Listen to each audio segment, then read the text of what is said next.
So, welcome to the meeting of the Heritage and Town Events Committee. This is the first meeting of this committee since the start of the new mayoral year. So, our first point of business is agenda item 109.22, and that is the election of the chair of Heritage and Town Events Committee for the mayoral year of 2022-23. So, could I receive any nominations, please, Brenda?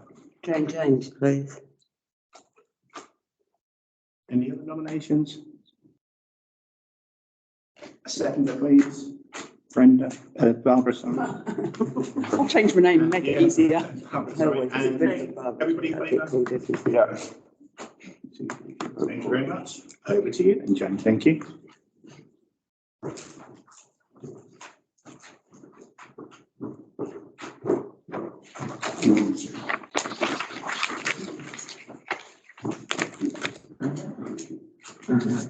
Okay, wasn't expecting that. Thank you all. I wasn't expecting that. Then move on to the next agenda item, which is the election of Vice Chair of Heritage and Town Events Committee for mayoral year 2022-23. And I'll invite nominations. Dennis, you had your hand up first. Thank you. Do I have a seconder for Councillor Wright? Councillor Canham, are there any other nominations, please? All those in favour of Councillor Wright's nomination? Thank you. Any against? Any abstentions? Thank you. Welcome aboard, Stuart. So, on to agenda item 111.22, declarations of any disclosable pecuniary interest. To receive any declarations of interest. Obviously, if anything should occur during the discussions, please feel free to indicate. We then move on to apologies for absence. To receive apologies, have we had any, Karen, please? Well, Councillor Park. Thank you. And I note that Councillor Jeremy is here with us today. You are most welcome. Thank you for joining us. And then we move on to the minutes of the last meeting at agenda item 113.22, which is to confirm the minutes of the committee meeting held on the 7th of April and then the subsequent one on the 21st of April, received by full council on the 26th of April as a true record. You've all had these previously. Any questions, queries or comments, please? Minutes, please. Yeah. All those in favour of moving the minutes? Thank you. We then go on to agenda item 114.22, which is the budget review, to receive and discuss update of budget. Over to you. Well, not much to report, I'm afraid. I think probably reason why he hasn't emailed you, Chair, is because we are obviously electing the Chair today. But Alan spoke to me late last night to say that unfortunately he's not been able to prepare a budget for today's meeting. There's still some financial information that needs to be updated from the previous mayoral period of Councillor Brindle. So he feels that we wouldn't have an accurate reflection. What I can do is just give you a quick overview of, unless we want to wait until we go on to Jubilee, a quick overview of the budget breakdown for the Jubilee. But outside that, I'm afraid I have no information to provide. Committee, that's within your gift. Would you like to discuss the budget aspects now or when we discuss the event in full at the later agenda item? Yeah. Thank you. Thank you. Any questions or queries on that, please? In that case, we'll move on to 115.22, which is mayoral events, to receive an update of the mayoral events calendar 21-22. So 22-23. Yeah. So as these are standard agenda items, just a brief update. Obviously, over COVID, we've had to either have a very restricted mayor making with Councillor Robinson, and then a slightly less restrictive mayor making with Councillor Brindle. This time around, with restrictions lifted pretty much fully, we were able to implement some of the ideas that we had to beef up mayor making as a civic ceremony. And we did introduce the parade from King's House to the Guildhall. So we were happy to do that. Overall, I think mayor making went well. It was within budget. Again, we are making good strides in terms of reducing expenditures for these civic events. And again, the catering was done in-house, or the refreshments, etc., was done in-house, and we saved a considerable amount of money to budget over, as we've done over the years. So all in all, I think it's a fairly successful event. Over to any questions. Committee. I'm going to stay out of this one. Feedback would be better if Stuart, please. Yeah, I think you're right, Dave. We've made strides towards enhancing it, and I think it would be nice that we make more presence now the marketplace is closed.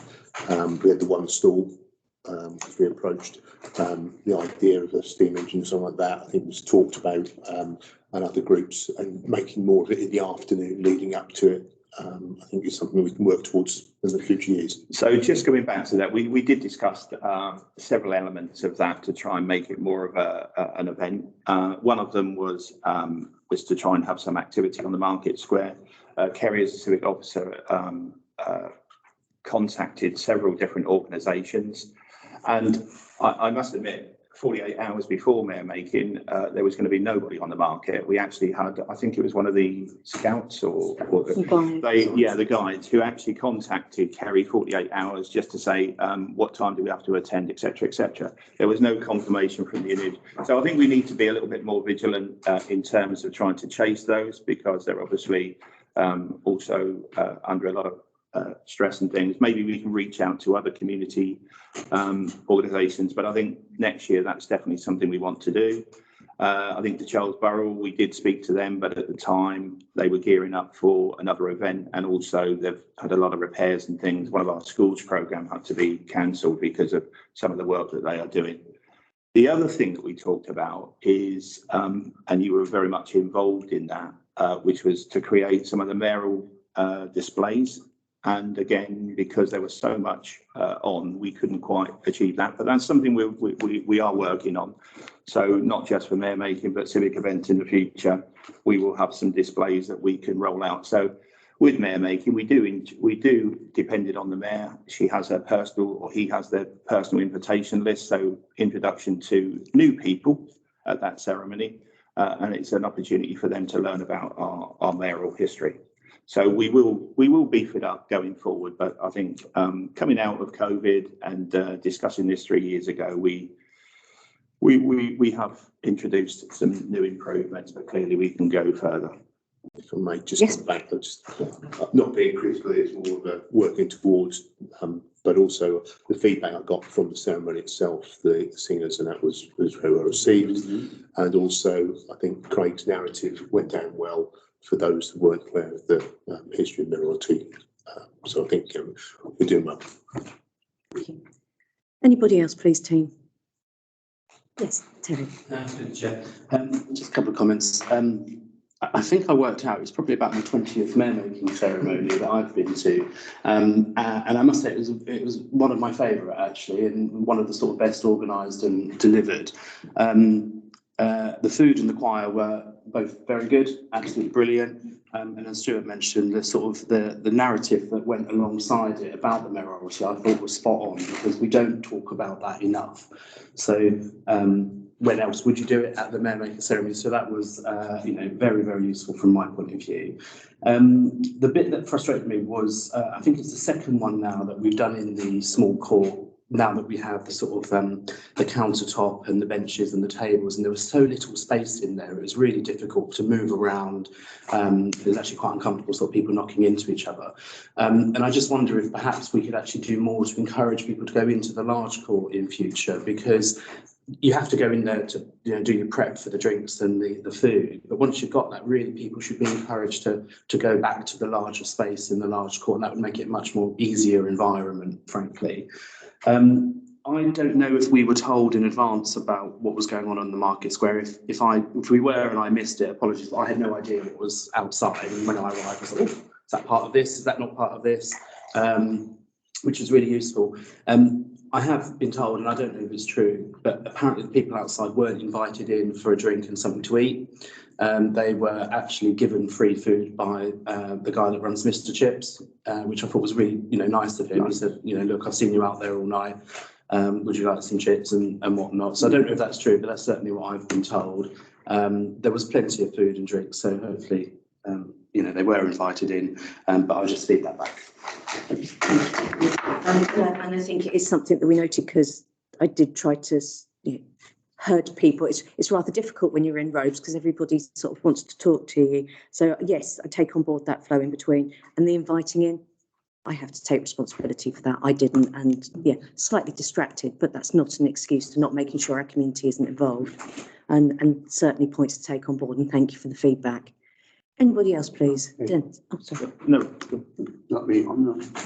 So can I just say, good points, and they are things that we have done before. I can't remember who was mayor at the time, but we did quickly try and turn some tables around to move people back into the large court when it was quite a high attendance of people. So it is something that we should aspire to do. Because if you've got any more than 30 people, the tea room is not the place to remain. It's somewhere we can go in, get some food and go back out. We've actually got an event on this afternoon, which actually requires that scenario. There's a service in the large court, and then it's a quick turnaround for them to have a sort of a wake, if you like, in the large court. And that's quite a huge number. So this will be a massive test this afternoon whether we can pull that one off. But again, it's a similar setup. So all good points. Anybody else, please, team? I think it's important to always review these events with the would be better if, because it is a constant learning curve and new things come up. So obviously, if there is any further feedback that you would like to provide, obviously myself or David or any of the team would be happy to receive it. Okay, in that case, we will move on to 11622 Civic and Town Events. To receive an update on the town events calendar, to review the Queen's Pattern Jubilee events and note the upcoming events. David, would you like to kick off for 6? Yeah, so we'll take the review of the Queen's Jubilee as a starter. And obviously you're all aware of quite a bit of negative feedback on social media. To be honest, there were elements of the weekend in hindsight we would love to change. With the benefit of hindsight, you would always do something different. And also, I do have to stress that we do like to strive for continual improvement. So whatever feedback comes out of any event, we do like to take on board and try and improve for the future. We had a discussion in this committee way back through budget setting, and some of the criticisms that have been made on social media alluded to what we did in the Diamond Jubilee 10 years ago. I was part of that event, and so was parts of my family volunteered for that event, and the council at that time awarded a considerable amount of money to pay for that one-day event, which was a street party and a music event on Melford Common. We looked at what we could do for the Jubilee of this year, the Platinum Jubilee, and an event on Melford Common was discussed. We, as a team, put together a budget or a possible budget that would deliver that, and it was £20,000 that the council put together for 2012. The event alone on Melford Common was coming out at something like £30,000. The committee took the decision, whether you think that's right or wrong, whether you think that we shortchanged the celebrations for the Queen. They took the decision not to raise the precept to pay for that one event, which is what they did in 2012. Again, as I say, whether you think that's right or wrong is a side issue. So we set our budget, and the budget was between £3,500 to £4,000 allocated for the Queen's Jubilee. We spent £3,500, so you could argue that I've shortchanged the budget by £500. I should have spent that extra. So there's a budget aspect to it. We delivered on the Thursday what we needed to deliver in terms of the national requirement. So we have to do a flag raising at 11 o'clock. We had to make the toast to the Queen and the Queen's speech, which we did off the steps of the Guildhall. The town criers around the country were doing a Queen's proclamation at 2 p.m. And then the beacon lighting, which changed actually from the initial instructions from 9:35 or 9:25 to 9:45 because they realised that dusk didn't hit until that time. So we lit the beacon. To talk about the beacon, because again that's raised a lot of criticism. We did have a beacon in 2012, which was very similar to the one that was on the roundabout on the Mumford Road and in some of the other towns and cities across the country. We don't have that beacon anymore. That beacon is sitting in King's House Gardens as a flower bed because it was deemed where we had it before a little bit too dangerous. So in the celebrations for the 100-year anniversary of World War II, we bought and as did many towns, bought the gas beacon that we positioned on the top of the Guildhall. We used it in those celebrations and they didn't meet with much criticism. In fact, that was quite a good event attended by, well, there was 100 torchbearers for starters. So we used that as a safety option primarily, but also something that we could deliver from the Market Square. What you've got to remember is that we as a council own the Market Square. And if you're looking at trying to maximise your budget, logistics is a lot cheaper for us to facilitate events in the Market Square. And again, whether that's right or wrong is up for the committee to consider in the future. So the Civic Day, we delivered on the Thursday. Now, there was some questions about family activities. Now, if I have read the papers wrongly or not planned correctly, I think where the activities for the families came about was when we were talking about Mayor Makin, and we've just discussed that in a previous agenda item. I became aware a few days before that this was sent out with our civic invites, and it was just too late to organise some family activities by then. But the posters that were going out prior to the event on the Thursday didn't state that there were family activities. It was the run-up on what I deemed Civic Day as flag waving, proclamations and beacon lighting. So if there was an expectation of family events and we clearly didn't deliver that, I do apologise, and it's my responsibility that that didn't happen. When we move on to the music event on the Friday, as I've said, we could not afford, or we did not choose to agree a high budget for a music event on Melford Common. What you've got to realise with Melford Common, as probably most people are aware, is there's no power, there's no toilet facilities, there's no waste bins. And since 2012, things have changed for quite large scale events. So one of the things that we were advised when we were doing the forecast budget was that some of the issues that happened in 2012 meant that we would have to have a beefed up security system. And they were even talking about fencing off Melford Common. So that's what increased the sum of money. We don't need to do that on the Market Square because again, it's not going to go too well with the members of the public, but it was a lower key event with lesser people, but it's more logistically manageable. And I felt the music event went reasonably well. We provided tables which were for anybody to use. There was a consistent flow through midday to 7 o'clock of several hundred people. And at any one time, there was probably a good couple of 100 to 300 people in the Market Square. You can argue whether the quality of the acts were good enough, but it's like anything, everybody to their own. One of the bands, the initial band, was a local band. Some people have said they don't like heavy metal. Well, over 70 years, we've had a lot of musical genres, and that was one of them. The bands that came on, the second and third bands, were used or secured through an entertainment agency that we use on a regular basis. And they were for a reasonable price within the budget that we set. And actually, the two bands met with a lot of praise for the people that were in the Market Square. And by the end of the event, pretty much everybody in the Market Square said that they enjoyed the event and were pleased that we delivered it. Whether it was up to the expectations of people, I do apologise if we didn't meet those, but that's what we worked with in terms of the budget. The Saturday, now I must admit, I always want to deliver the best that we can, and probably looking back on it in hindsight, Foods of the Commonwealth was probably one of the most ambitious things that we ever, because by virtue of using the term Commonwealth, you are restricted to the types of food. You can't have Polish food, you can't, because they're not within our Commonwealth.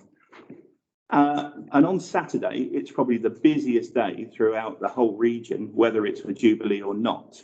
And after 2 years of COVID, I should imagine every food vendor, which is a business, will look to try and recoup as much money as they can. We did have people that were said in the initial stages they would commit to it. In fact, the music event, we did have a Prosecco van that committed to it, but then they got a better offer at a big festival, and who can blame them if you're a business owner? It doesn't bode well for us. It meant that we had to scale it down.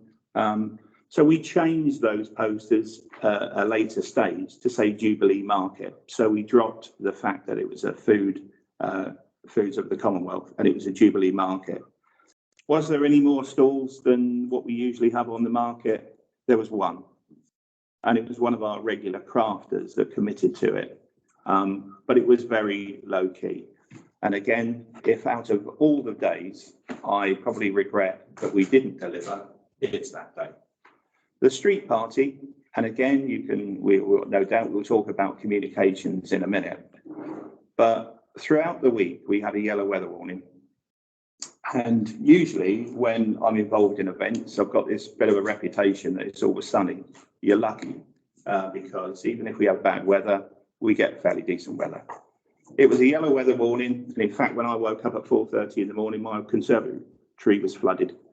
So we did have rain. It wasn't not raining. It was raining throughout the morning. Now, the Sunday, logistically, was our biggest test, because we were committed to a street party very similar to the one we had in 2012. And as I said, I was very much involved in that event. We wanted all the tables that we have in our stock, both in the venue, in both venues. We wanted to tablecloth them red, white and blue. We wanted to hand out the little flags. We wanted to take all the chairs out from our... It's something you can't do in half an hour.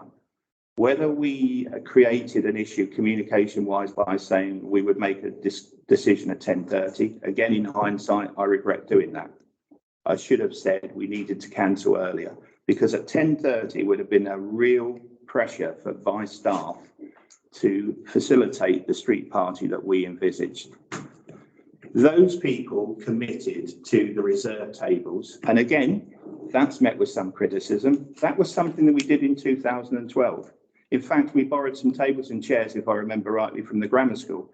So we had more tables than we have in our stock for this year, reserved in 2012. And it was something that they reserved for the fee of £10 in 2012. We did the same at the same rate. We had 58 tables booked out of a possible 60, which meant that we had nearly 360 people committed to a reservation of a table. Because what we didn't want, and what we didn't want in 2012, is people to come down with tables and chairs and fight over first come, first serve. So if people were willing to commit a nominal fee, in my opinion, to reserve a table, what's wrong with that? The problem is we don't have a venue large enough to enable us to take that into a Plan B operation within a venue. We haven't that capacity. So one thing that we need to consider going forward is, if we are going to do that, limit it to 200, because we can seat 200 people at tables. They could have brought their picnic in. We could have had the show, as we did in the Carnegie, but we couldn't have all of them. So there were staff members at the end of the Jubilee weekend that actually booked tables themselves for their families. I was one of them, the town clerk was another, and we promptly rang our family and said, you can't come, because we have to lose up to about 50 people, because the capacity for theatre style in the Carnegie is 302. So we wanted to at least preserve the day as much as we possibly could for those who reserved their tables. And if it meant those people who were willing just to come down on the day, I apologise, but I'm sorry, that's what the reservation scheme was all about, to give you a little bit more of a priority. We did have over 250 people, I would say 250, who took up that offer, and they did come into the Carnegie and they watched the show that was being delivered by the Guildhall Singers. And actually people came in, and I was on the door of the Carnegie on Sunday, and they were disappointed, quite rightly so. But when they left that venue an hour and a half later, I didn't hear one of them say that they didn't enjoy the show. So I think we for those few people, we did salvage something of that final day.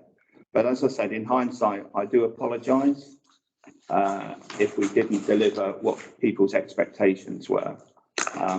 But we do work in a finite budget. And some of the comments that I think are being made on social media are quite literally disgusting. If you look at the slide, you will see that is the team that is part of the venues, events and marketing team. Now, not all of those positions are able to work within this particular area of the business. In fact, on those days, and I've put my name at the top of that slide, I've not named any other position, simply because we are getting staff members now being confronted outside work time, which I think is out of order. But I am in charge of that department, so I'm quite free. I'm quite happy to meet anybody to discuss it. And actually, one of the positive things that have come out of this is there are several members of the public that wish to create a friends of, and I'm absolutely happy to meet with them to try and facilitate that going forward. Is it something that we've done before? In my opinion, yes, it is. We did used to have something called the Thetford Tourism and Heritage Partnership. And if you look back in the past, they were the group that actually put together the Tom Paine 200, for example. Excellent day, fantastically delivered. But that folded, and it folded because those people didn't want to do it anymore. If there are new people that want to do it, then please contact me, and we will be putting a post out to invite those people to come in. And it's something that we can discuss. But what I need to urge people, if they are to come forward, is that yes, we welcome recommendations, but we do not have an open checkbook. What you've got to remember with the council is it's paid by the public purse. And we could have delivered something a hell of a lot more bigger, but it would have meant an increase in precept. We have to set our precept in November. It has to be agreed and lodged with the authorities by January. 6 months later, in hindsight, we'd have looked back, and you'd imagine if we'd have spent £30,000 on a 7-hour event when we are currently in a cost of living crisis. So I think personally that the councillors, you guys, have made a correct decision in November. But also, I also understand that this is a once in a lifetime, never to be repeated possibly, and we could and should have played a slightly better role, but we have to do it within a budget. There's been talk about some of the other events, and one of the events was something that happened on Melford Common. And again, I'd just like to put that to bed. We have, and this committee doesn't control that, they don't have the responsibilities to that, but we do have an open spaces policy that's controlled by the Amenities Committee, and Terry's here as chair of that committee. The Riches family do an enormous amount of stuff for the town, and it's very much appreciated. And Tina, the town clerk, and I spoke to Chris and his family on the phone when we saw a social media post to say that he was going to go down there. And he didn't actually have a family street party to go to. So him and his family, and in fact, I think he popped into Redgate House, which is just off Melford Terrace, to do a party in the morning, which from a personal perspective, I'm really grateful for, because my mother's in the care home there. But he said, I'm going to pop into Melford Common and I'm going to have a family picnic, and I'll take the truck and we'll play that. Now, in essence, that's a very innocent statement to make. The problem is, and what worried Tina and myself, is that it's a bit like a 16-year-old putting on social media that mum and dad's going away for the weekend and I'm having a party. So we had to ring Chris and say, let's just relax the promotion of it, to say that We're going to go there and have a nice, relaxed family party, and we're going to have a picnic on Melford Common. And that way we could have helped support that event, and we did. If you have an event and it was being promoted as an event, just like ourselves, you have to look at waste, you have to look at security, you have to look at also informing the residents that music is going to be played. And we have a lot of residents in that area that have to put up with fun fairs and things like that on their neighbourhood. So we have to be respectful for that. Chris did a great job, and I think he pulled it off, and there's, you know, hats off to him. And actually he did promise us that he would litter pick the area afterwards, and he absolutely did. And just like some of the events that have gone before with Louise and Fusion and things, you know, those people are so committed to making it happen. And as I said, you have to praise Chris and his family for doing that. But he left the ground spotless, and we must thank him for that. But it could have gone very wrong. Now, there was an individual that said that we threatened him with calling the police if he went. That was never the case. We said you have to be very careful and manage it correctly, which he did. Otherwise, if it gets out of hand, the police could be called and there would be chaos. That didn't need to happen, because Chris is a sensible person and he does things in the right way, and we thank him for that. But I just needed to put that to bed, because again, social media can run riot, and again, some of the communication through social media are totally out of order. I'll stop there, take a breather, but I'm open for questions, and if there are any other things that you want to ask. Jane, I've spoken to Jane, and Jane did say there's one thing that we have to do, David, and that is we have to review and learn lessons. Absolutely, and we will do that, and we are doing that as a team. We've had review meetings already, and as I said, in hindsight, we'd have done some things slightly differently. But I don't think you're ever going to be in a position to please everybody, and they'll always have different views on how things could happen. You can't please everybody all of the time. But similarly, as a town council, you're damned if you do or damned if you don't, I'm afraid. Terry's shaking his head. I'll open the floor. I will open the floor for discussion. I have Councillor Hollis first, please. Thank you. First of all, I did send an email attacks into the town clerk on Monday. So thank you all for your hard work. You've really done well. Yeah, the negativity on the comments about the Friday, the music. And I always say we have got so much good talent in the town that if we look for it, you know, if they want to come forward and put their names down, then we could do that. We wouldn't have to go out and spend £1,000 on a band or something, because we have got so much talent here, and I think we should use it. We should ask them if they want to come in and step up, so that we are promoting the local talent.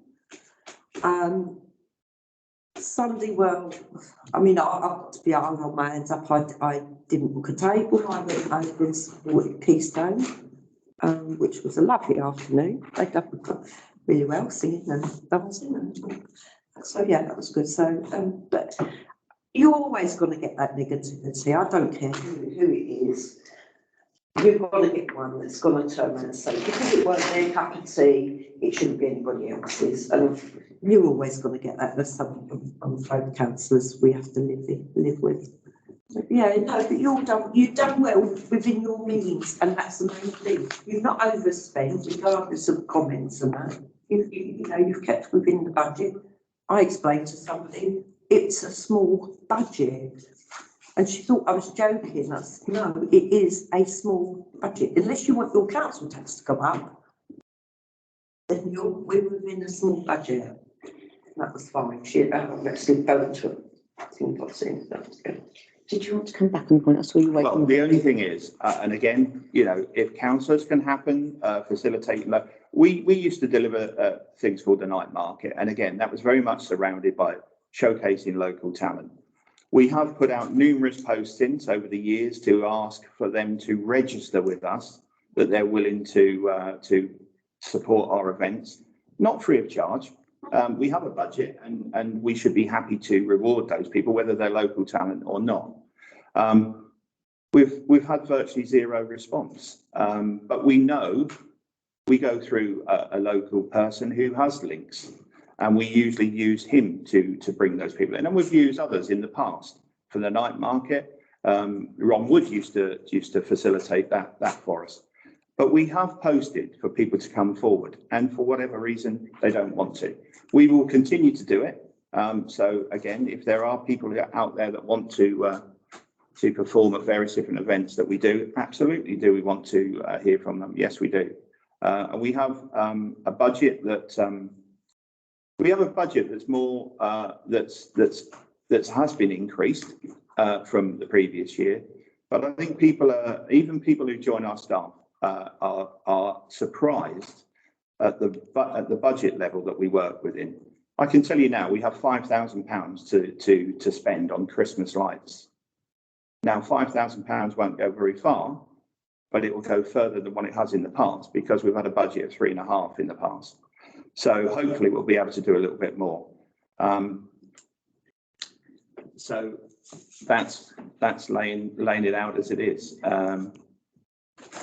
People have talked about, we had no funding from anyone else. So again, there was a comment about you must have had funding from the government. Where's the money come? We didn't have anything. We took it from our allocated budget through the level of the precept.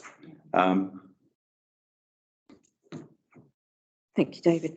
Stuart, you indicated to speak, please. Thank you. Yeah, I think David summed up basically where we are in terms of the constraints that he's had to work through. We as a committee, I don't think I was present, but we made that decision not to do the event. And you're right, we did raise the precept 10 years ago to do that event. We also had a hell of a lot of angst of delivering that event. The various authorities made us jump through many hoops, and in really up to the 11th hour, it was touch and go whether it was going to go ahead. And during the event. Indeed. As I said, I was part of that event, and at 2:00 in the afternoon, I was having discussions with Brecon Licensing and the police. They were going to shut the event down. But therefore there was the beefed up security issues that we had to facilitate if we were going to do something this year. And I think that needs to be borne out, because unless you get involved and have lived through that, you don't appreciate the extra effort that needs to happen to put on a flagship event that went down really well and was great, showcased that. But we made a decision in this committee, and the full council ratified that we weren't willing to put the precept up. We were going to have a small budget. We didn't know whether COVID was going to be kicking in. We didn't know whether Queen was actually going to last that long, to be fair. And so, the decision was made. So once that decision's made, the officers then have to work within those constraints. And I think, we've delivered pretty good 4 events with the budget that they had. The communication may be something that we need to look at in terms of managing people's expectations.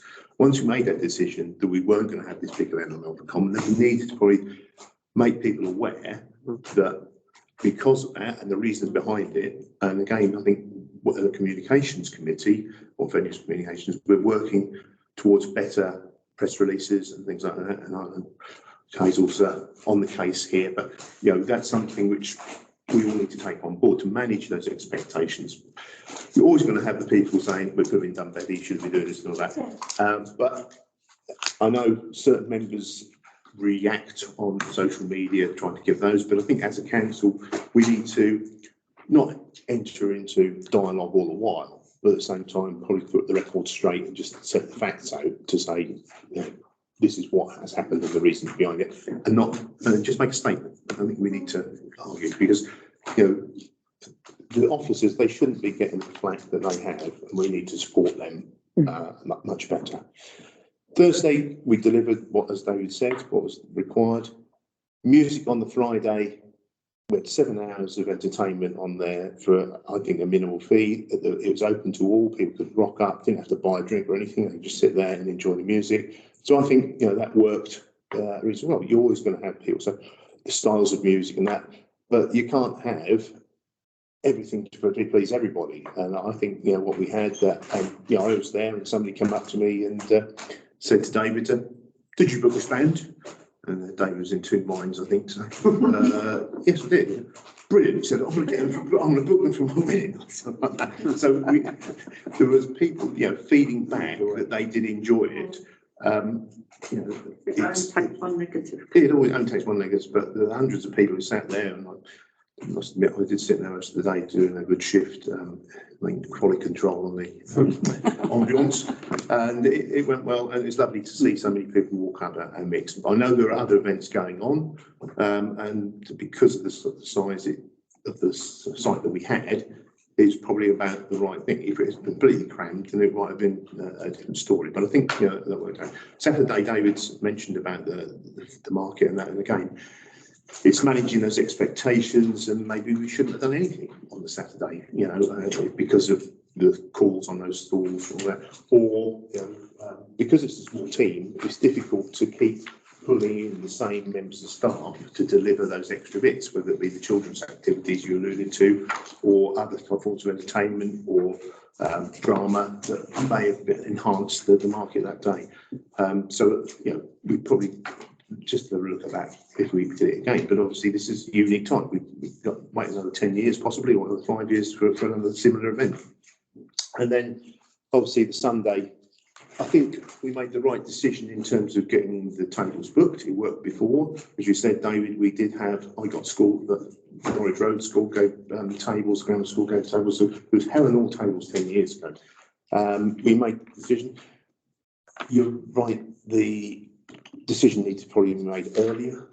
If we did have that way, because as it happened, the weather wasn't as bad as we thought in the afternoon, but it had, as you say, it rained overnight. So, we're not all Michael Fishers of these worlds, so we don't know what's coming.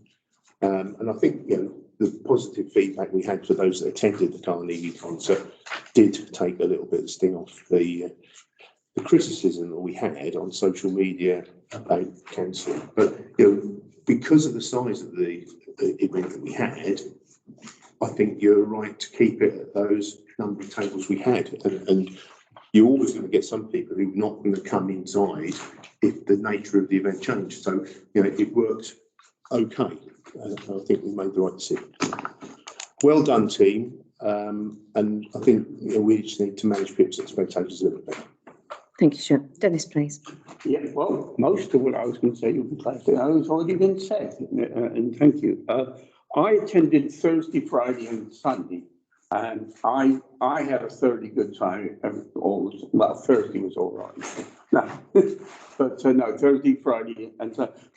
But I'm going to say about Sunday. Now, Sunday, it ended up basically a free concert because everybody refunded their £10 on their tables and everything.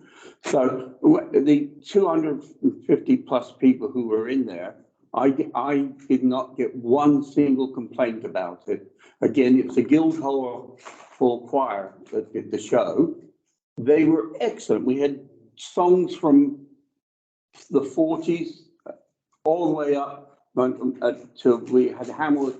My favourite song from Hamilton was sung again,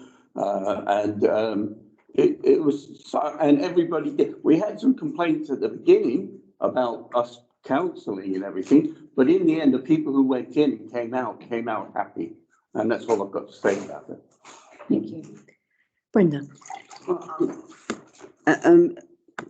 It's hard to put this in words. It was the Queen's Jubilee. It's been advertised for months. Any organisation, whether it's your own road or anything, could have applied for Bretland. You could have had your own street parties. You didn't have to rely on the council to do it. The council's part is a small event, unless, like some towns, all the businesses get involved with a town council event. So if all the business, just say in Thetford, had got involved, we'd have said, right, this is what we're going to do. We'll have a big party up on Melford Common, But we didn't have all them businesses like other towns do. And I think this is where people have got to understand. So there wasn't all this money coming into the council for these big events. And I think it's about us telling people what's actually happening. Now, I know Terry, he done a lovely event on Sunday. Abby Pardon? Well, no, the Charles Bowl. You know, you had 2 events going on. You had the big lunch and the what's it. Abbey had theirs. You know, ours was a lot quieter than the Charles Bowl, but it was lovely. You know, it was lovely to see people. They're all around singing, having afternoon tea, and it only cost them £2 because the reason it cost you £2 is because they didn't apply to Brentford. So actually, a lot of these organisations that put on events did not apply for grants. They've done it off their own back, and that is what a Jubilee's about. You know, all right, I might be old and I might have missed the first Jubilee, but I've seen many since. So the Queen's coronation, obviously I was too young to understand that.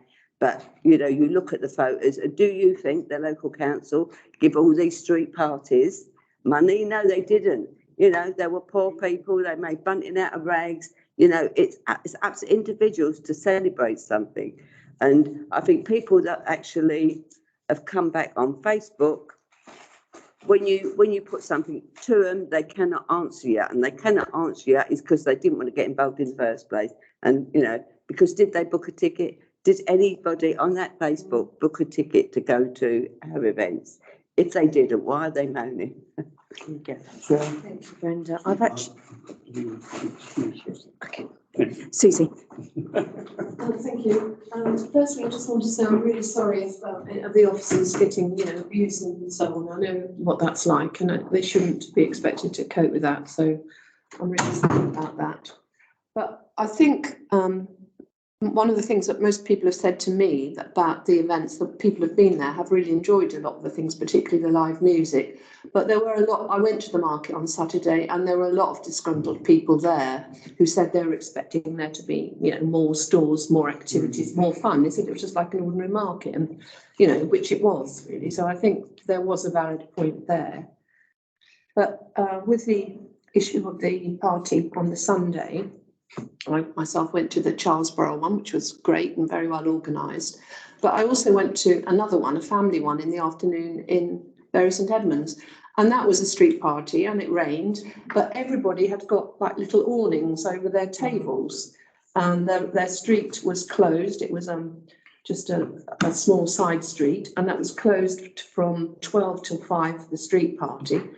And when it rained, people just put their umbrellas up, and they'd all brought their own picnics, and it was lovely. So I don't think the weather necessarily, unless it's like really bucketing down all day, needs to sometimes stop these things. After all, we can't rely on the weather and bring, can we? It always rains. But I think maybe if we're going to have more outdoor events in the future, maybe that's something we should look at. The issue of the tables and maybe awnings or something, because I don't know how much that would cost to get a few of those. I don't think they're very expensive. Thank you. I mean, I think the key issue actually with the Sunday was not the rain. It was a yellow weather warning for thunderstorms. Right.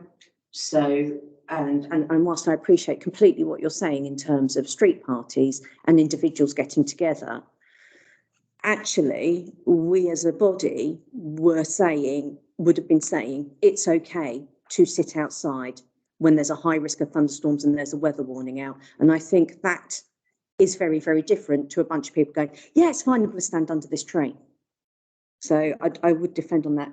Stuart, sorry, David. So one of the suggestions from the members of the public was exactly that, Susie.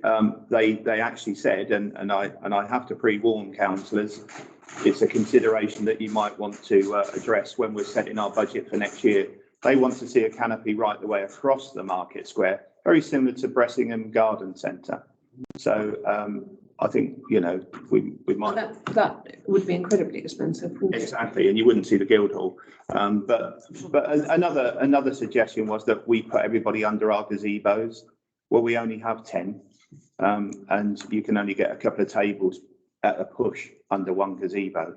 So it's going to be very. But the other thing is, it's also about, yeah, and I can understand that. And one of the comments from a group that booked 4 tables came into the Carnegie, and we were very disappointed. They said, you know, we're British, we'll stick our umbrella up, we'll put our coats on, but some people won't. And if we've set, there was 5 of us in the team for Sunday to put up everything, PA, stage, tables, cloth them, flag them, And if you do that, you have to start at about 8 o'clock, 9 o'clock in the morning for a 12 o'clock start.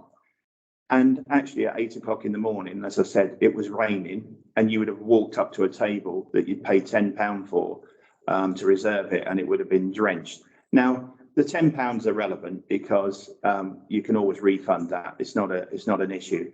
The reason that was set in the first place, as I mentioned before, it was just to give people the safety of having a guaranteed table and seats for their family if they've gone to the effort. So the £10 are relevant. It's just trying to, you could have done it by, allocation, first come, first serve, the first 60 put their name down without the £10. £10 causing such an issue, we should probably do that next time.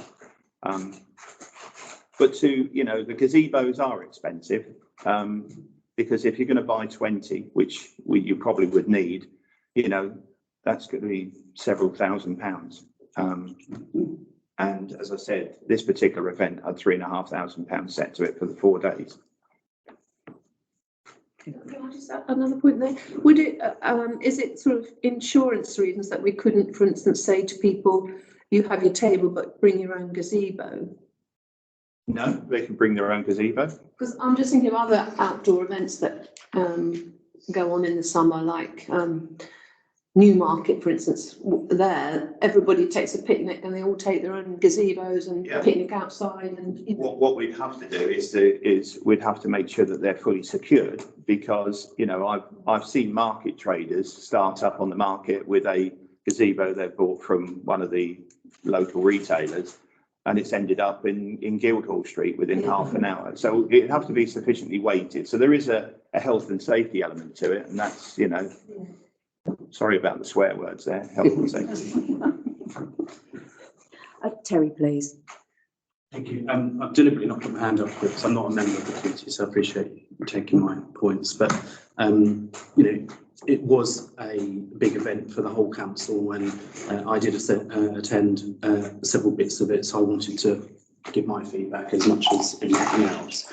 And I must say I was very disappointed with the sort of cumulative aspect of the Jubilee with what we delivered, partly from a public point of view, because let's face it, it's never going to happen again, but also because I saw for myself, particularly on the Thursday, staff working very, very hard. And I know from organising events myself that, when you put in a lot of effort, but it doesn't quite hit the mark, it is very disappointing. So, I really did feel for those individuals that were sort of running around. The couple of bits I want to mention is, firstly, sort of rather mundane, but it is quite important. I raised in advance concerns about the council chamber. The fact that, for months now, we had in that corner boxes of plates, and there was a horrible polyfiller on the wall. And I was really pleased that the guys did come and tidy the room up in advance of the civic aspect on the Thursday. But I was really concerned that we made no effort to take away the cables. And down that corner, it's bad enough during meetings, but on Thursday, when this room was packed of people, I literally had to, and other people, members of the public, had to climb over cables trailing across the room. And I did point it out to Chris Harvey as sort of health and safety person, because that was actually really dangerous. And we continue to do that and ignore the fact that there's a health and safety aspect. I was looking back at some of the publicity that we did for 2012, and I think it was £5 a table then for the street party, and there was 100 tables on what I was looking at. And the key difference that I could see was around communication, because we made very clear what you were getting for your money. And the fact that actually you could come along for free, but this is what you wouldn't get, as opposed to people who were getting stuff. So that was one aspect of communication that was different. But also, I did mention to David yesterday in a meeting, as a councillor, I was very disappointed that I received no communication whatsoever as the days were progressing and the decision was made to cancel the street party. I had people coming up to me at Charles Borough on the Sunday saying, what is going on? Is the street party cancelled? What's going on in its place? And I said, I don't know. I wasn't kept informed. And so often at these sorts of big events, it seems like there's an absence of leadership to me. There is nobody leading stuff and communicating and in charge. One of the things that was really disappointing for me personally and my own family was the beacon lighting ceremony, because we decided to have a family barbecue on Thursday afternoon. That was our sort of coming together as a family, and we walked down to the beacon lighting, and it was really a non-event, and I think that was a huge missed opportunity. The difference, because I've reflected on the actual beacon itself, the difference with the World War I or World War II, that beacon is discreet. It's tasteful and relevant, I think, for a commemoration. The difference with a Jubilee beacon is it's a celebration, and that's why the bigger beacon on fire and all the all the whatnot is more appropriate in my view. Again, it's personal taste. But when I saw that, I got down and I saw it was that big. Oh God, this is going to be really underwhelming, because it's small and it's discreet. In the afternoon, the mayor gave a brilliant speech, I thought, on the steps of the Guildhall, but it was a very small audience. And when I got there and I saw no microphone and no PA, I thought, well, surely somebody's going to do an announcement. Somebody's going to say, thank you for coming. We're lighting this beacon at the same time as lots of other places. And in the civic party here, we've got representatives from our twin towns. And you could have delivered the speech again or did something to make the event and conclude by saying, and don't forget, we have this coming up and we have that coming up. And I just thought you had over 100 people there that clearly cared about the Jubilee, because they'd come to the Jubilee light ceremony, but they weren't involved in the event. I literally, people come up to me and said, is that it? And I was like, I think so, I don't really know. It's just advertised as a Jubilee beacon lighting ceremony, and it did feel very underwhelming. You touched on the Jubilee market. Again, it was really no different to a normal market, and I think, we were rightly criticised for that, frankly, because, and similarly, there was an event booked for the Carnegie on the Friday night by an external organisation, and in our initial press release, we were saying, this is a part of our Jubilee weekend, and that was cancelled as well. I mean, I was amazed that we said, come along to this as well as part of our Jubilee package. It wasn't our event, and then it was cancelled. Then there was no Jubilee market on the Saturday. I think it was the right call about the street party. There's nothing else we could do as a council. We can't be seen to condone something that has an element of risk to it going outside. If people choose to do that as individuals, that's fair enough. But the decision not to be clear early and be honest, as we have been today, by saying, look, we can't have a street party in the Carnegie because we didn't say that, and I knew what the reason was. Or you could have, said we can have a certain amount of tables in, or you could have said in the publicity, Hotfoot it up to Charles Borough. We are very lucky at Charles Borough. We have the space, and we could have taken more people, actually, and lots of people that were not part of the street party did come up to us at Charles Borough, but it could have been in conjunction with the town council if that's what the council wanted. It's interesting you talk about budget, because we're now going to spend, if I've understood correctly, David, we're now going to spend more on our annual Christmas light ceremony than we did on the Jubilee weekend. We could have afforded more, frankly, but as a councillor, I signed off on the package, and I take part of the criticism for that, because we all signed up to it as such. If we were really worried about cost and cost of living crisis, how much did we spend on the civic aspect on the Thursday and the afternoon tea? I'd imagine that was a fair chunk of the budget that was spent. You don't have to spend loads of money to put stuff off on. The Chris Richards stuff was free. The stuff at Charles Borough, I think we spent £500. I don't buy into this idea that we needed a big all singing, all dancing concert. I don't think that was right, actually. I think that was the right call not to do that. But you don't have to spend loads of money. I'm disappointed to hear some of the comments today, because it seems to be business as usual. Personally, if that structure up there doesn't allow us to deliver something suitable for our town, we need to be reviewing that you need to be reviewing that as a committee. If that's not working for us, and there's not enough capacity to put something on as important as the Jubilee, we need to be reviewing that. And if we don't have enough budget for events, we need to be reviewing that as well, because I've not noticed or seen the sort of visceral hatred for the town council as I have in the last few days. And the other thing I would say is what we need to be doing is going out and getting feedback from people, because we clearly got it wrong. What we should be saying as a council is we got it wrong over the Jubilee weekend. Let us know your feedback. And I was really interested yesterday because David said, despite everything that's gone on online, there has been very few, if any, formal complaints or comments to the town council by email or writing. And I would say to anybody, and I have done, that have contacted me personally, send in your views to the town council, and we should be as a council doing a sort of formal review as such and taking that feedback on board, so that we do get it right in the future. Because I'm sorry, and I know this upsets a few people, but I'm really embarrassed by what we as a council put on. That's not to say there wasn't a lot of hard work. There was a lot of hard work, but we've got to get it right in the future. David. Just a couple of points, and yes, we are reviewing that structure, and yes, as a council, we need to review the structure of right across. Currently, we're understaffed in 3 critical areas, and we have someone on long-term sick. We do need to do that, and as I've said, we will invite those people who have said that they want to come in and be part of that process.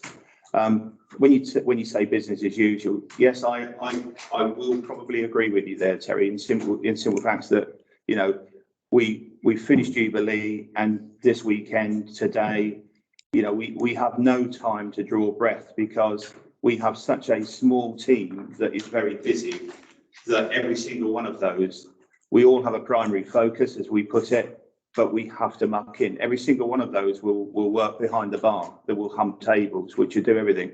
So it's very difficult. So yes, we do need to review that. Can I just mention a couple of things? When the third party hirer actually suggested that they wanted to hire the Carnegie for the event, the Stones tribute, we said, oh, actually, could you do it on this particular Friday night? Because that would tie in nicely with our Queen's Jubilee. And for whatever reason, they booked the place, and we said we would advertise them as part of the overall. I mean, you know, we have advertised other areas of the town's events that we're not involved in, and this was one of them. Unfortunately, they cancelled. They cancelled reasonably early, because actually on Friday we took a booking from blood donors who had to have an emergency venue hire because another venue wasn't opening their premises because of Jubilee. So we did have something else to contend with as staff, but that's something we didn't want to turn away because it's obviously very important. The civic lunch, can I also say that as we do as a council, we have a civic programme, and over the last few years we have worked tremendously hard to reduce our costs to the civic budget and ultimately the precept, by reducing those costs, by having the skills within our team to deliver that in-house. In the past, every single civic event, mayoral event, we outsource to outside caterers, and yes, they are absolutely fantastic, and we have a couple that we still use, but they come at a cost. And again, being conscious of budgets, if we can save here, we can do something else within the town. We have developed an in-house skill set that enables us to do. That civic lunch was £300 for the people that were there. So, and that included all drink and foods. So again, it shows you something like that in the past would have cost us in the thousands. So, and the person that was responsible for that worked absolutely tirelessly over that period to do it.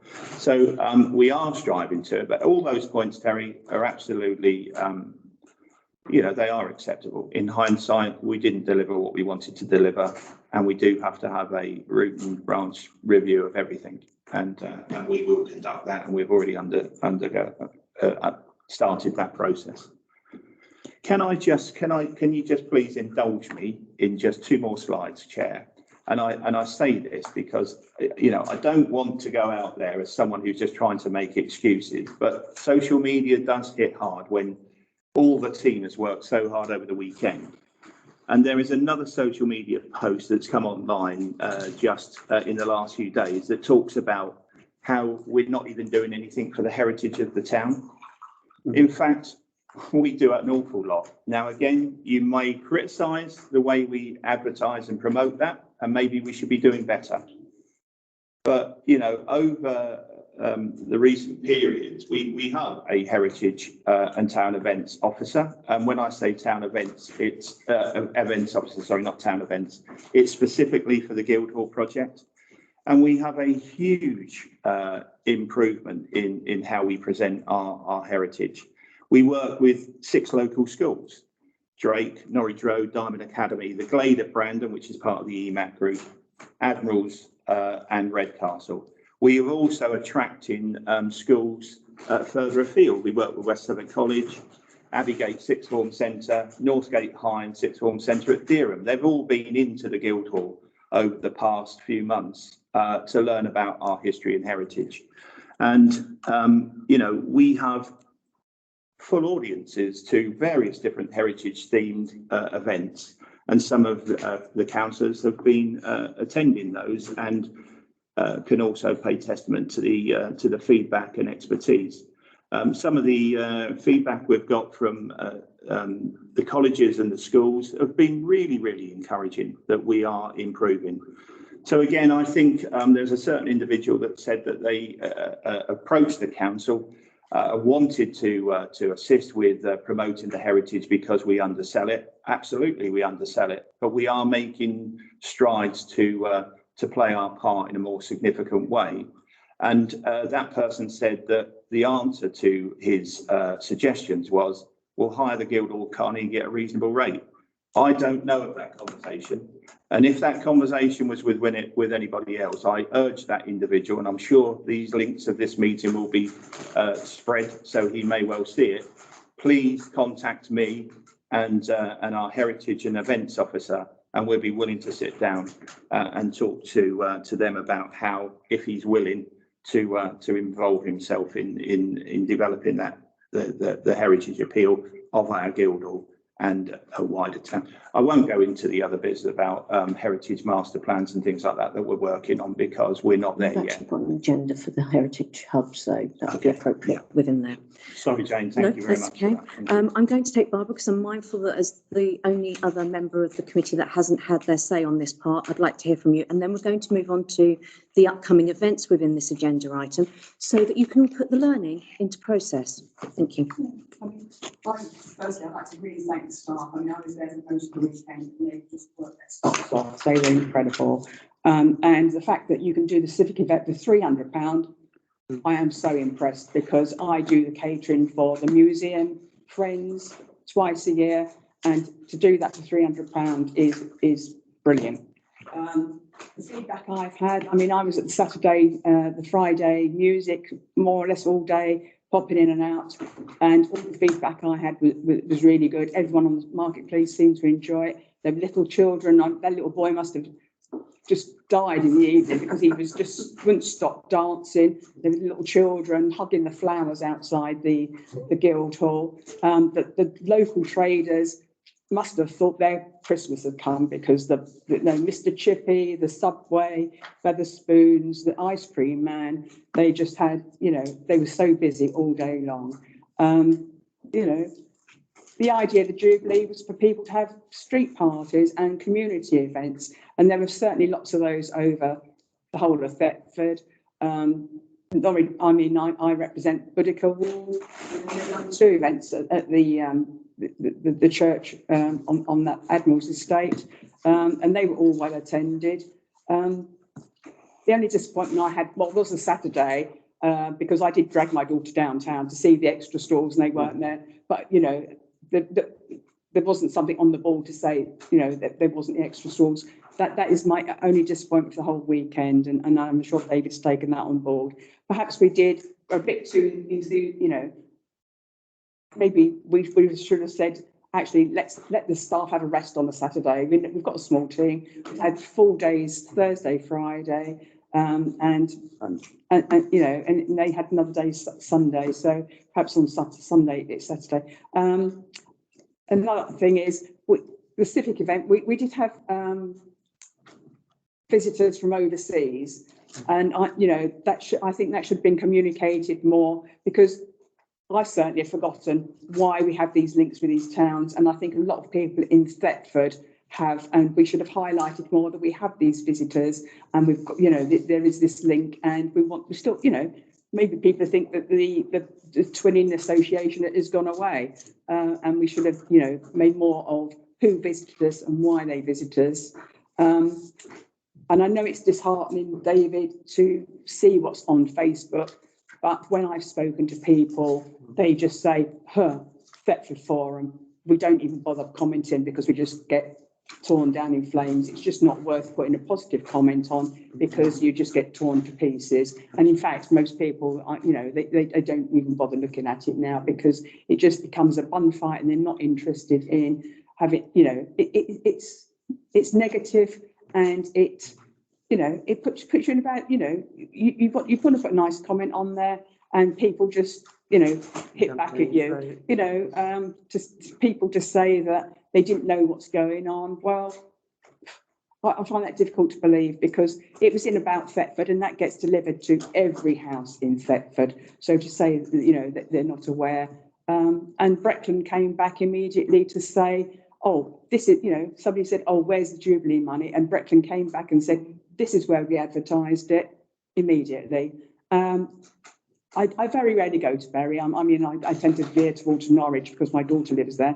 But I was told yesterday, I don't know if it's 100% true, that Bury St Edmunds did not do anything. They didn't even put bunting up. You know, I find that difficult to believe, but I don't know. But if, you know, so if we can do that for £3,500, I think we're heading in the right direction. You know, lessons learned, and yeah, we're always reliant on the weather in this country, and yeah, I think the weekend, you know, especially with the COVID, you're thinking, oh, how, you know, last year we didn't know if that was going to go away, whether there'd still be restrictions, and you know, the call on the Melford Common, you know, I've been to.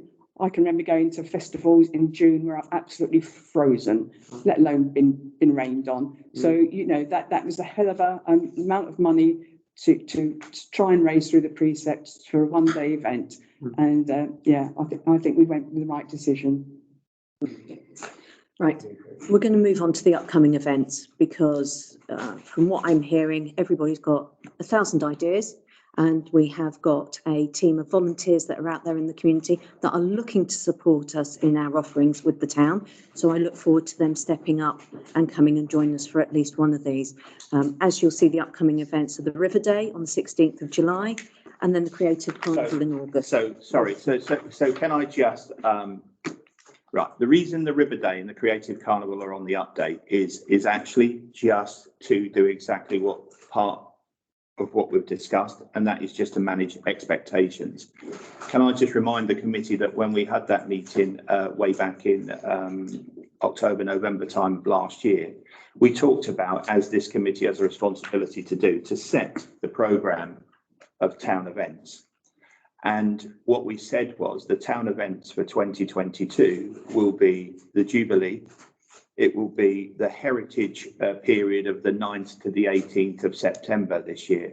So events in and around that day, and also to support, as always at that time, Heritage Open Days and other heritage type events throughout the town. And then our Christmas light switch on the 2nd of December this year on the Friday evening. And hopefully we will have some additional activities on Saturday with Santa's experience, etc., etc. The River Day is something that pre-COVID we've done on a couple of occasions.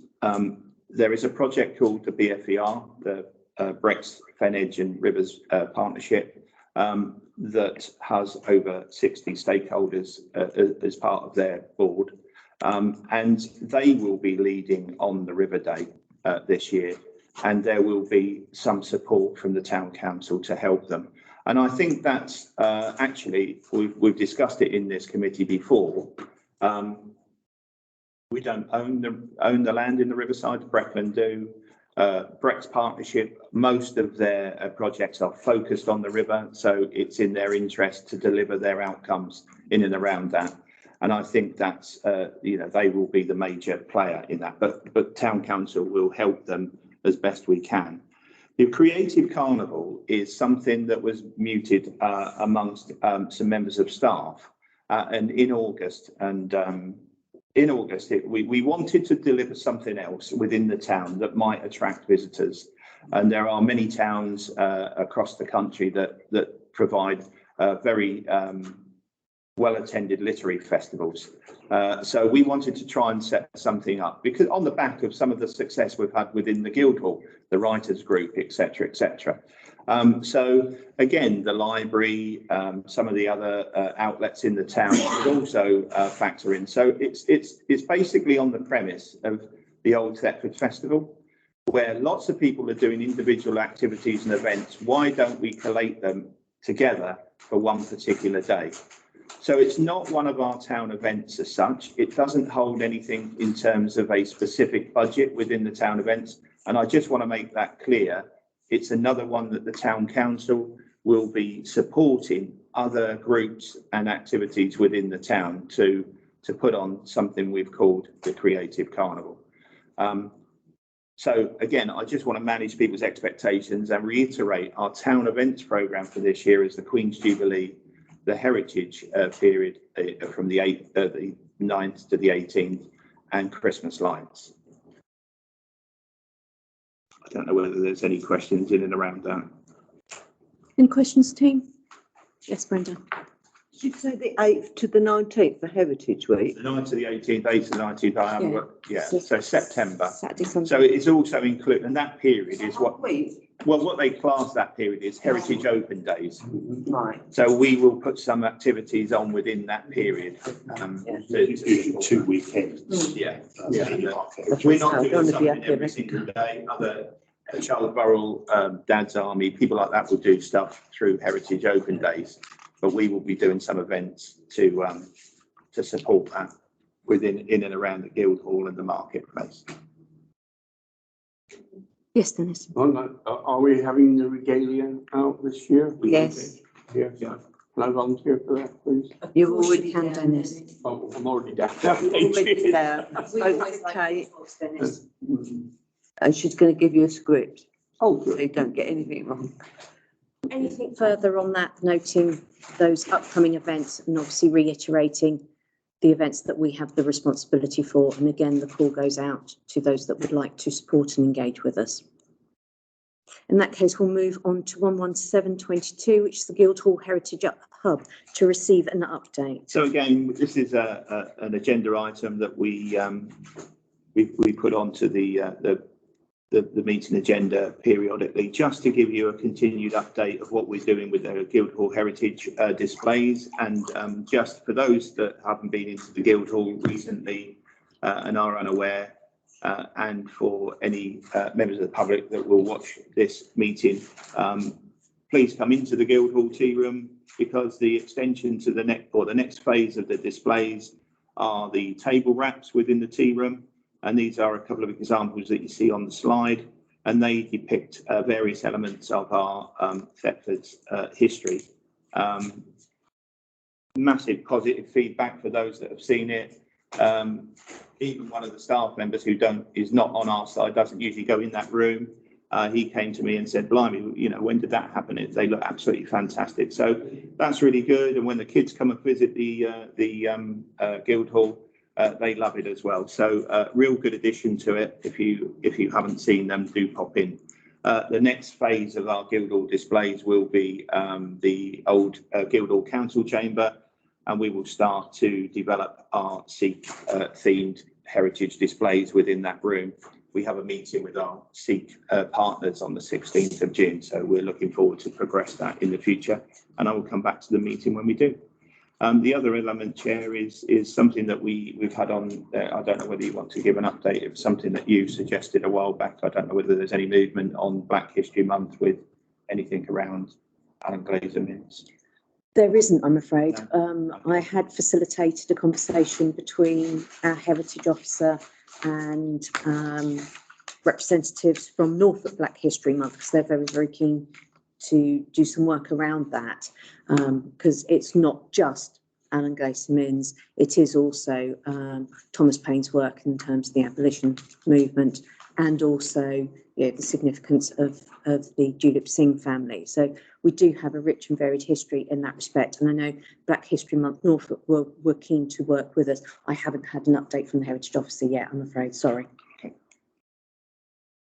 I think I put it on the radar, but there is a lecturer from UEA who's done a paper on Glazy Milton and the Black family in Great Yarmouth at the same time. And he would be willing to come and give a talk on those matters. So if we are doing anything, if we factor that in, there's just something extra we can offer. Yeah, if you can link up the Heritage Officer with that one, that'd be great, please, and thank you. Terry. Request that we get some sort of briefing document together for the staff that work in the tea rooms and the Guildhall generally about aspects of local history. And the reason I ask is I was overhearing a conversation recently where somebody went into the tea room and asked the staff a question about Thomas Paine and very basic information. And they didn't know any answer. They wasn't able to tell them anything. They weren't, able to talk about aspects of Thetford history. And so I think it'd be really useful if we're going in, as well as what's written down and visual, if we maybe had a briefing document, just to sort of, the key points or where we could signpost people to. I think that'd be really useful. Yeah, that's a good point, and that's part of the overall staff training. We do, as I said, we do have 2 individuals that are grant funded, and they usually are on the premises. And when people, we have such a rich and diverse history. There's going to be times where you don't know every fact and figure. And actually, what you have got to be very careful of is when you come to dates that you get it right, because these people, that's their passion, and they will certainly put you right. But usually they call for Katie or Amber, and they have a conversation with them. And usually we try and they come from groups that usually then come and visit us for talks and things like that. But it's absolutely, and if not, then we are working on an information leaflet that we can say, look, I'm sorry, I don't know that information, but here is some additional information. So that's something that we are working on. Yeah, so I have drafted the little Guildhall flyer so people can take that and sit down and have a cup of tea. For the images in the Guildhall, I've done a bit more background on those so that people can do them. And David's aware that I've drafted that. You're right. I think a little lay memoir page on each of the key things would allow our staff, and it's when they're in there, they can have a quick read of that and just gain their knowledge and do that. Because you're right, there are visitors who come along, see the pictures on the outside of the Guildhall, say, well, who's he? What's he done? Yeah. And so if you can't answer it, you look at it. But I'm working on that, so I'll take it forward. Any other questions, queries, or comments on that agenda item, please, team? In that case, update duly noted. We then move on to 11822, community engagement. Well, for me, there's a huge amount that's come out of this meeting alone for us to take back to staff and work on. So there's a number of things that we need to do. There's a number of things that we're planning to do in the next couple of days. One of the things is that we will reach out to the community, to some of those members of the public that have said that they want to be involved, certainly in, working with us. We will put out some additional ones to call for musicians and performers one thing that's not necessarily a town event, it's activities and events that we are trying to put on and make sort of self-financing, if you like, on the market square, because we have now got a facility that we need to utilise more so. So again, we're going to resurrect a similar type of thing to the night markets, but it's more going to be on Sunday afternoon. So Sunday afternoon for families and things. So the team are working on. So again, we need to have people that come in and help and support and deliver active. So there's lots of things that's come out of this meeting alone. So I know it's near the end of the meeting, and I forgot, most of you may know Hazel. I should have done it right from the outset. Hazel is our, she came to take the place of Karen. Chris Crimmen has resigned after a long period of time with the council, and he took his retirement. I think he was nearly 80, so he did his stint. And Karen was promoted, I'm not sure she sees that as a promotion, but she was promoted to be minute secretary and some of the other duties. So we recruited Hazel originally as a receptionist stroke admin, but but very quickly into her, and it doesn't usually happen that quick, Hazel, but we do end up with 10 jobs when we apply for one.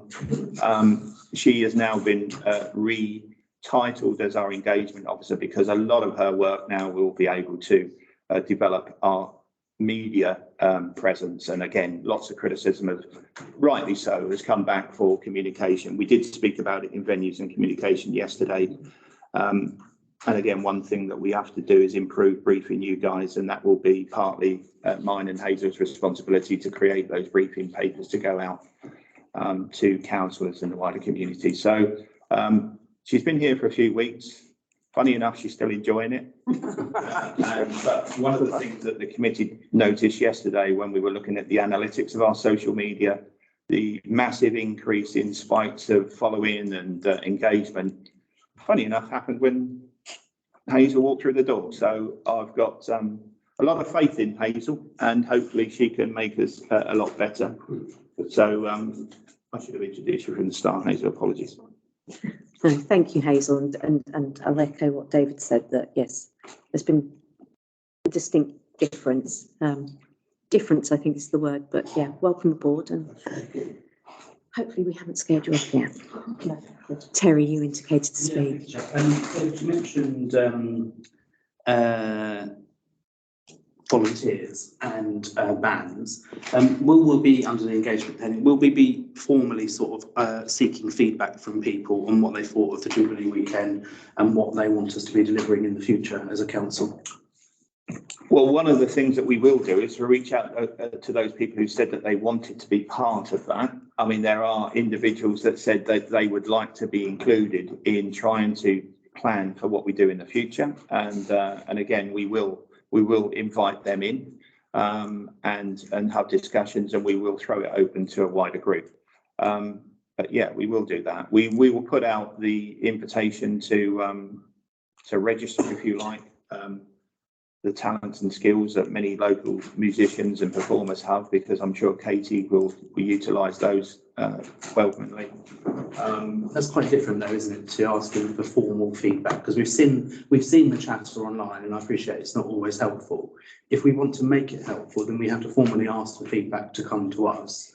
And also it's a golden opportunity to say to people, if you liked it or you didn't like it, what do you want us to do in the future? Yeah, we talked about that yesterday in the venues and communications, the way we structure our feedback to get, real value from it rather than, so we will be working on that. But what we do need to do is obviously to have a greater buy-in. So again, something that we're looking to do on a communication side is slightly off piece with this committee, but we will have almost like an editorial team that will try and, when you work day to day to it, sometimes you're a little bit close and you need that other member of that editorial team to say you've missed a trick. And clearly, listening to some of the feedback today, that's been a classic example of what's happened. We've missed too many of those areas that we should have tackled. Okay, so the committee content with the way forward on the community engagement. Okay. And then we'll move on to 11922, which is the committee officers update. I'm not sure you've got much more that you can actually say, have you, David? No, only that I'll, Hazel and I will have a conversation when we get back about some of the immediate feedback after I've probably, otherwise I'll jump off the town bridge and, but yeah, so we Take that note. we will, yeah. So no, there's nothing actually I need to add on that one. Stuart. Yes, just, I know it's not an agenda item, but I thought we'll catch it on the committee officer, taking the committee officer's action for the next one as an agenda item, following on from the comment about the twin towns. We probably need to have on the next agenda, a civic links discussion point about understanding where we are. The Twinning Association has followed up in Deptford, but we still maintain the civic links with our twin towns. And Mayor and I have spent a lot of time just the last few days with the Dutch and the French representatives, and as Brenda and Terry in the past have been over. I've been forward to. So there's been a lot of time and money invested over the years, and it'd be a shame to just lose all that. But at the same time, I did speak to the Mayor about how do we make it more. You know, we've got younger people who need to get involved, and do we want to maintain those? The ideas of getting youngsters involved online is something that I know we're throwing about as a potential way forward. So I think if we have as an agenda item next time round, and where we can put some ideas together and try and get some buy-in to our way forward, because it'd be a shame to let it die completely. I must admit, one of our twin towns, Skawina in Poland, who are very, very supportive of trying to further those links. They were bitterly disappointed that they couldn't come over because of all the work that they're doing in that area of the country in terms of the Ukrainian refugees, and they just couldn't physically attend over the weekend. But they are very proactive as well. So yes, much discussion was had, and obviously we'll add that as an agenda item. Brenda, is this to bring something different to the table? No, it's talking about the same thing. So we'll park that because it's not an Okay. agenda item, All and right. we'll have that discussion with it. So if, lovely. Thank you all very, very much for your time. The meeting's closed. Book a few more events.